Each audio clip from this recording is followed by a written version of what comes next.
Hello friend, नमस्कार। मेरा नाम सत्यत बेरा। आप सबको मेरे यूट्यूब चैनल पे स्वागत। मेरे को नहीं पता मैं ये वीडियो क्यों बना रहा हूँ। This is business. और ये भी बता रहा था कि आपको पता ही जैसे कि इंडिया के अंदर मतलब 118 या 119 ऐप्स बैन हो चुकी है यार पबजी को मिला के।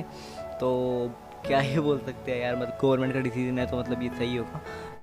This is a big one. Banned PUBG in India.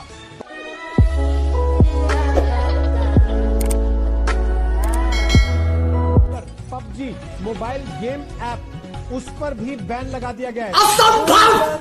असंभव! तो असंभव!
मेरे चैनल को सब्सक्राइब कर देना, ठीक है दोस्तों। और हो सके तो आप वीडियो को शेयर भी कर देना, ठीक है दोस्तों।